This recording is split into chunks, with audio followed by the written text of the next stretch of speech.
Alumnos, muy buenos días. El día de hoy vamos a continuar con la clase concerniente a humanismo, renacimiento y reforma religiosa dentro del curso de Historia Universal. Antes de iniciar, un saludo afectuoso, un saludo cordial a ustedes, igualmente a sus padres. Sabemos que en estos tiempos difíciles tenemos que afrontar, no nos queda otra alternativa. Para ello vamos a continuar el día de hoy. La clase pasada habíamos tratado el tema renacimiento, humanismo y lo que era reforma. Habíamos definido que el humanismo es un movimiento intelectual, filosófico y literario. El renacimiento es el florecimiento de todas las actividades artísticas y la reforma es un movimiento cristiano religioso que va pues a mover los cimientos de la Iglesia católica. En el primer cuadro, ya que hemos tratado humanismo y renacimiento, tenemos la definición y las causas en el centro del mismo de cada una de ellas. Ya vemos, por ejemplo, que el Renacimiento tuvo como causa, igual que el humanismo, el desarrollo urbano, la actividad mercantil, el apoyo de mecenas y los sabios bizantinos. Ambos aportaron ideas y fuerza para que el antropocentrismo, la tolerancia religiosa, la revisión de la cultura clásica y la valoración de la naturaleza puedan desarrollarse por igual. La única diferencia era que tanto el humanismo como el renacimiento van a tener sus principales exponentes, como es el caso del humanismo. Tenemos a Dante Alighieri, Francisco Petrarca y Boccaccio. Y en el Renacimiento vamos a tener a Da Vinci, Donatello y Miguel Ángel como las principales personas que van a llevar a cabo este movimiento artístico del siglo XVII. Este renacimiento y esta reforma principalmente se van a llevar a cabo en Europa y en América. En Europa se consolida el Estado moderno de los monarcas, es decir, cuentan con un ejército, una corte y una burocracia. Mientras que en América, la conquista de Hernán Cortés, Francisco Pizarro, van a producir lo que es la colonización y lo que es la explotación del oro para poder llevarlo y venderlo a distintos países allá en Europa. Por ende, este renacimiento y esta reforma van a permitir que a través del recurso minero se pueda vender y se pueda seguir buscando mejores alternativas de crecimiento. El existencialismo, a veces nos preguntamos, ¿vivimos? ¿Estamos vivos? ¿Estamos muertos? ¿Cómo vivimos? ¿Cómo pensamos? Etcétera. El existencialismo es un estudio más profundo, es un movimiento filosófico que se centra en la existencia de la libertad y la elección individual. Existencia de la libertad y la elección individual, promovida entre los siglos XIX y XX. Por ende, el existencialismo está basado en la concepción filosófica de la existencia. Es presencia u objetividad, o sea, la sustancia. El ser es el reconocimiento, tiene que ver con la transparencia en sí, para sí, la esencia, determinada por el saber, el hacer, en la relación del devenir. Por ende, este existencialismo es una corriente filosófica que persigue el conocimiento de la realidad a través de la experiencia inmediata de la propia existencia. Si no conocemos nada, más claro, no existimos. Si existimos es porque tenemos una fuente que es el conocimiento que debemos nosotros destacarlo para tener un significado en esta vida. El Renacimiento. Habíamos dicho que era una etapa de la historia, un movimiento cultural, una nueva etapa de hacer arte. Nace en Italia entre los siglos XV y XVI. Aquí, si observamos, todo lo que refiere a este periodo del Renacimiento como movimiento cultural es que nos van a dar a conocer lo que refería a pintura, arquitectura, escultura, pero a un nivel muy desarrollado, ya que el hombre a través de tantos años se habría preparado para buscar a través, por ejemplo, del arte de la pintura, a la Gioconda, que al parecer una persona común y cualquiera lo puede observar como una pintura simple, pero tiene un gran significado. Ahí hay un arte que realmente las personas que conocen para tal lo puedan rescatar. Otros, por ejemplo, pudieron observar un palacio.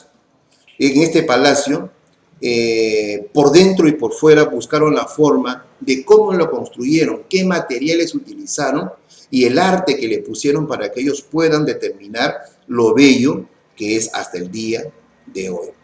Obras literarias, hubieron muchísimas. Otras pinturas, como la cena. Esta cena realmente, pues, se puede observar a Jesús y sus discípulos, ¿no? En la última de ellas, en las cuales se resaltan, pues, características de pintura no desarrollados hasta ese momento.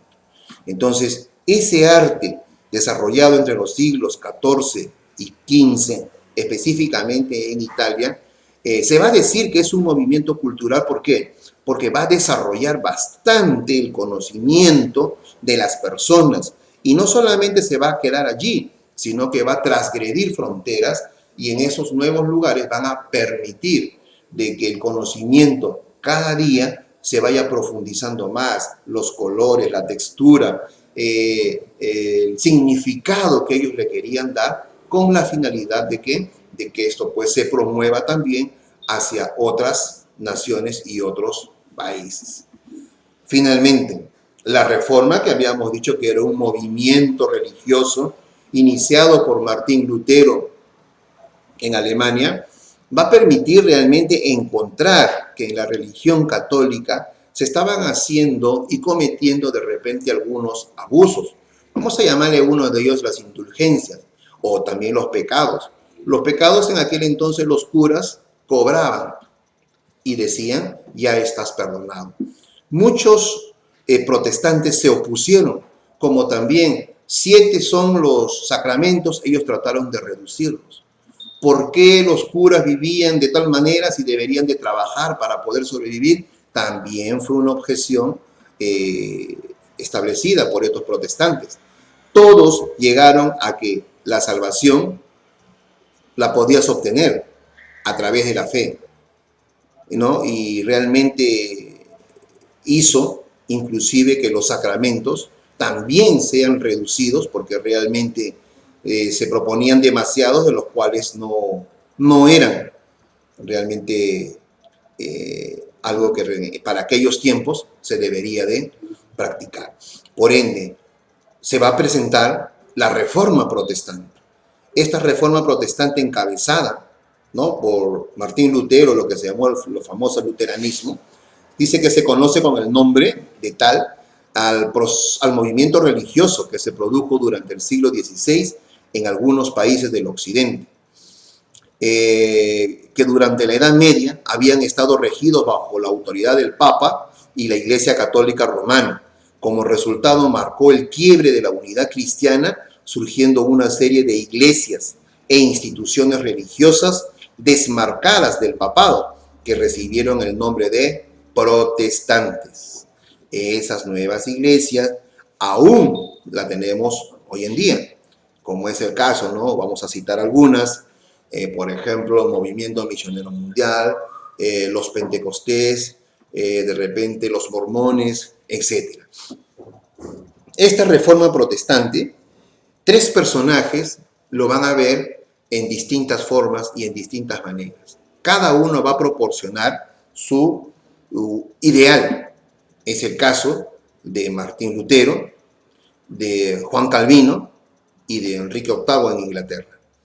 Cada uno de ellos va a comenzar a luchar para que todos propongan lo que es la fe, para que exista un solo sacerdocio universal, para que exista libre interpretación de la Biblia, para que solamente existan 2 sacramentos, el bautismo y la comunión, y también van a promover que no se obedezca al Papa. Si todo esto lo promueven estos reformadores, entonces muchos van a comenzar a dejar la Iglesia Católica y se van a comenzar a pasar a la religión protestante. Eso hizo que la Iglesia Católica no se durmiese en sus laureles. Y ellos lo que van a buscar es comenzar a buscar nuevas alternativas para comenzar a recobrar a todos aquellos que se fueron, aquellos que no fueron bautizados, aquellos que no tenían religión alguna. Entonces, en un nuevo tema llamado la contrarreforma religiosa, los católicos van a buscar una lucha ahora contra el protestantismo. Van a proponer la Inquisición, que era una especie de movimiento en la cual perseguían a todos aquellos que hablaban mal de la religión católica, a todos aquellos que no estaban de acuerdo y no respetaban lo que el Papa decía, ¿no?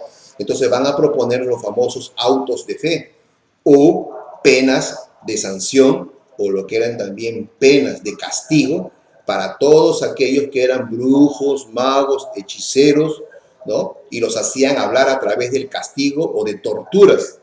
Y entonces los perseguían y en algunos casos los eliminaban y en algunos casos quedaban torturados. Por lo tanto, esta contrarreforma católica va a defender las creencias católicas, que propiamente lo establecía la religión. Establecía la buena fe, muy bien. La misa era la ceremonia principal, como lo es hasta hoy en día. Solo es válido la Biblia de San Jerónimo, o sea, ellos establecían una sola.